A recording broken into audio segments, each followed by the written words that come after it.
ಕಾಂಗ್ರೆಸ್ ಸರ್ಕಾರ ನಿನ್ನೆ ಹೊಸ ಸರ್ಕಾರವನ್ನ ಸೃಷ್ಟಿ ಮಾಡಿದೆ. ಮುಖ್ಯಮಂತ್ರಿ ಇಲ್ಲದೆ ಸಚಿವ ಸಂಪುಟ ಸಭೆ ನಡೆದಿರೋದು ನೋಡಿ. ಕಾಂಗ್ರೆಸ್ ಸರ್ಕಾರ ನಿನ್ನೆ ಹೊಸ ಸರ್ಕಾರವನ್ನ ಸೃಷ್ಟಿ ಮಾಡಿದೆ.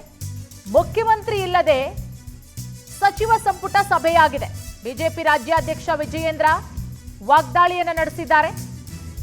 ರಾಜ್ಯಪಾಲರು ಕೊಟ್ಟಂತಹ ನೋಟಿಸ್ಗೆ ಉತ್ತರ ಕೊಡಬೇಕಾಗಿತ್ತು, ಆದರೆ ಇವರು ಅವರ ಕುರಿತು ನಿರ್ಣಯ ಕೈಗೊಂಡಿದ್ದಾರೆ. ಸದನದಲ್ಲಿ ಉತ್ತರ ಕೊಡದೆ ಓಡ್ ಹೋಗಿದ್ದಾರೆ. ವಾಲ್ಮೀಕಿ ಮತ್ತು ಮೂಡ ಹಗರಣದ ಹಿಂದಿರುವ ಶಕ್ತಿ ಯಾರು, ತನಿಖೆ ಆಗಬೇಕು ಅಂತ ಹೇಳಿ ಬಿಜೆಪಿ ರಾಜ್ಯಾಧ್ಯಕ್ಷ ವಿಜಯೇಂದ್ರ ಆಗ್ರಹಿಸಿದ್ದಾರೆ.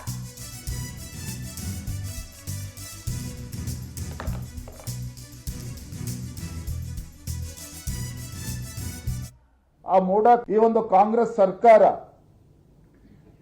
ವಾಲ್ಮೀಕಿ ಅಭಿವೃದ್ಧಿ ನಿಗಮದಲ್ಲಿ ಆಗಿರ್ತಕ್ಕಂಥ ಹಗರಣ, ಮೂಡಾದಲ್ಲಿ ಮುಖ್ಯಮಂತ್ರಿಗಳ ಕುಟುಂಬ ಜೊತೆಗೆ ಹೊತ್ತು ಈ ಕಾಂಗ್ರೆಸ್ ಸರ್ಕಾರ ಬಂದ ನಂತರದಲ್ಲಿ ಇದೇ ಮೂಡಾದಲ್ಲಿ ಆ ಮೂಡಾ ಕಮಿಷನರ್ ಹಿಡ್ಕೊಂಡು ಸಾವಿರಾರು ನಿವೇಶನಗಳನ್ನ ಲೂಟಿ ಮಾಡಿ ಸಾವಿರಾರು ಕೋಟಿ ಲಾಭವನ್ನು ಮಾಡಿಕೊಂಡಿದ್ದಾರೆ. ಇಂಥ ಒಬ್ಬ ಮೂಡಾ ಕಮಿಷನರ್ ಹಿಂದಿರ್ತಕ್ಕಂಥ ಆ ಶಕ್ತಿ ಯಾವುದು, ಇದೆಲ್ಲವೂ ಕೂಡ ತನಿಖೆ ಆಗಬೇಕು. ಈ ಒಂದು ಕಾಂಗ್ರೆಸ್ ಸರ್ಕಾರ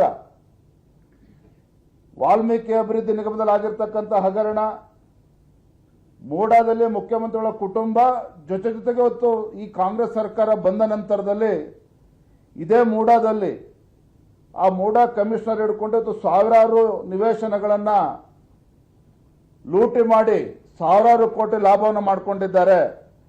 ಇಂಥ ಒಬ್ಬ ಮೂಡಾ ಕಮಿಷನರ್ ಹಿಂದಿರ್ತಕ್ಕಂಥ ಆ ಶಕ್ತಿ ಯಾವುದು, ಇದೆಲ್ಲವೂ ಕೂಡ ತನಿಖೆ ಆಗಬೇಕು.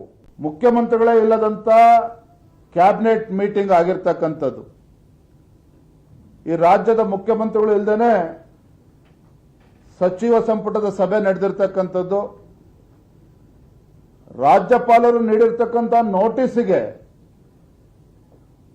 ಉತ್ತರವನ್ನು ಕೊಡಬೇಕಾಗಿರ್ತಕ್ಕಂಥ ಮುಖ್ಯಮಂತ್ರಿಗಳು ಈ ಒಂದು ಕ್ಯಾಬಿನೆಟ್ ಸಭೆಯನ್ನ ಮಾಡೋದ್ರ ಮುಖೇನ ರಾಜ್ಯಪಾಲರಿಗೆ ಪ್ರಶ್ನೆ ಮಾಡ್ತಕ್ಕಂಥ ಪ್ರಯತ್ನ ಮಾಡ್ತಾ ಇದ್ದಾರೆ. ಮುಖ್ಯಮಂತ್ರಿಗಳೇ ಇಲ್ಲದಂತ ಕ್ಯಾಬಿನೆಟ್ ಮೀಟಿಂಗ್ ಆಗಿರ್ತಕ್ಕಂಥದ್ದು, ಈ ರಾಜ್ಯದ ಮುಖ್ಯಮಂತ್ರಿಗಳು ಇಲ್ಲದೇನೆ ಸಚಿವ ಸಂಪುಟದ ಸಭೆ ನಡೆದಿರ್ತಾರೆ.